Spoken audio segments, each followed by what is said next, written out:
Had another satellite cross paths there. We got another picture, and we have lost Martin Fletcher in Tel Aviv. So what we know is that there has been a missile attack of some proportion on, we think, principally Tel Aviv, although 3 may have fallen in the north of Israel as well.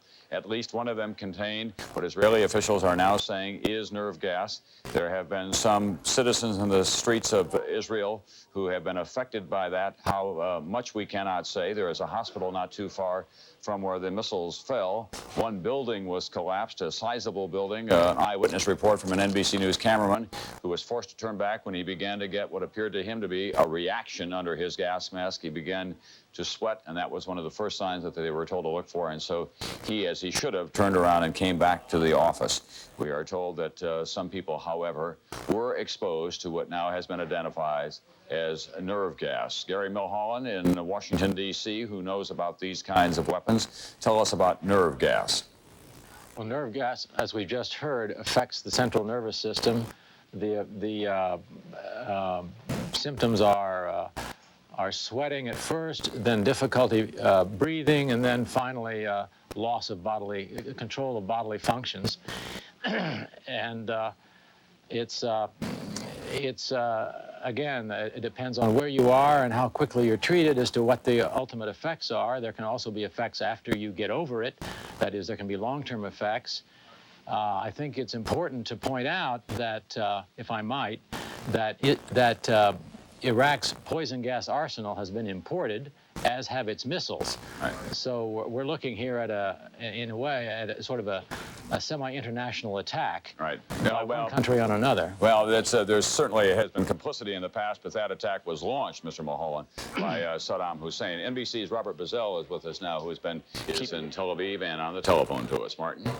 Well, Tom, we've just been told to put our gas mask on again, and I've been told to put it on rather urgently, so if you can just bear with me, I'm going to put the phone down for a second, Tom. All right, you go ahead and put the gas mask on, Martin, and we'll bring our audience up to date on what they are watching and listening to here. A very grave, ominous turn of events. The great fear and what may happen has now happened.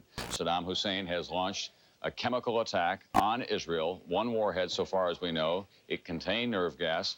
There were some casualties. Some people were chemically wounded. I don't know how else to describe it by this. Nerve gas goes to the central nervous system. Israeli citizens were told to put on their masks and get into a sealed room. After about an hour, they were told they could remove their masks. And now Martin Fletcher has just reported they've been instructed to put them back on again, and he has his on again. Was there an additional explosion, Martin, or any air raid sirens? I didn't hear anything from where I am, Tom, but the radio made the announcement. One interesting thing is the pattern of the attacks as far as we can trace them. They're all around Tel Aviv, in suburbs, and yet the main target in Tel Aviv would be the defense headquarters. The army is based in the center of Tel Aviv, with its facilities at the Israel television just gone off the air suddenly. No, it hasn't. That was a missed report. I'm sorry. You just came pulled a plug here.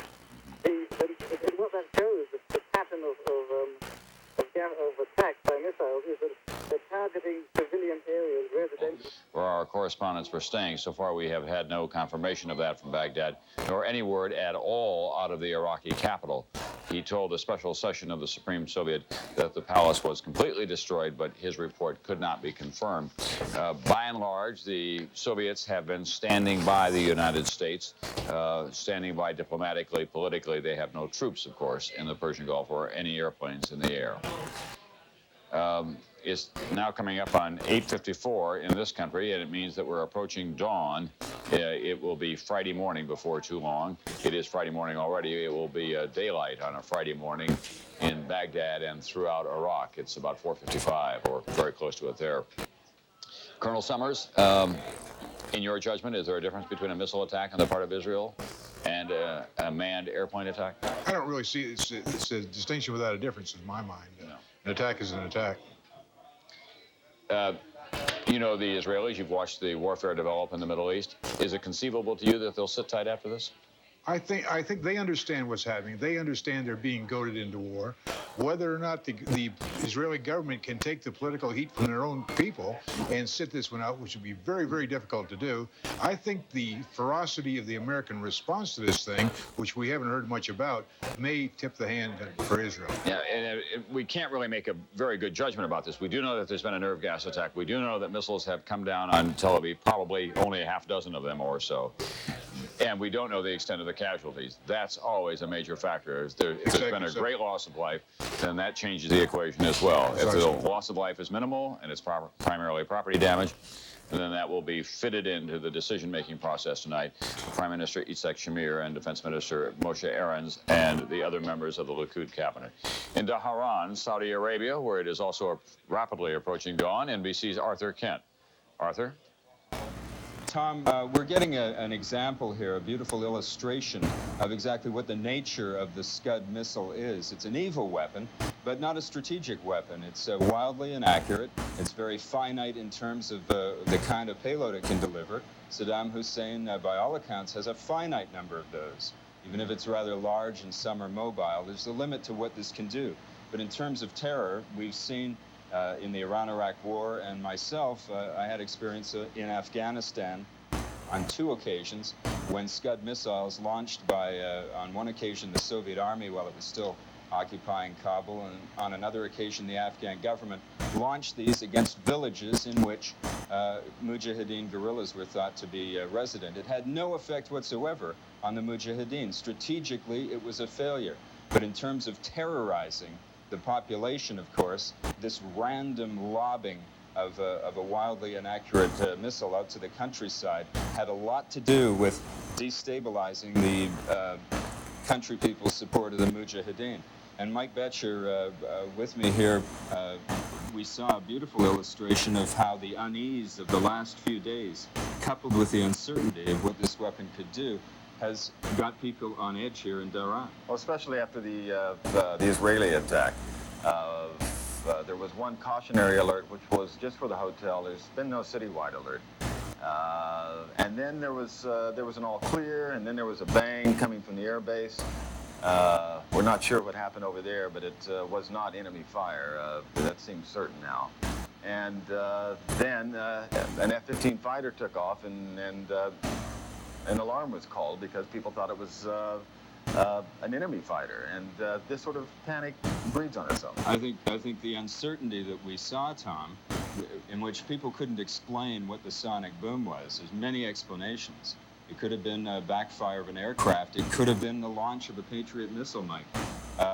It could have indeed been an incoming rocket. But at this stage, we must recognize that our colleagues in Tel Aviv are having to cope with this situation.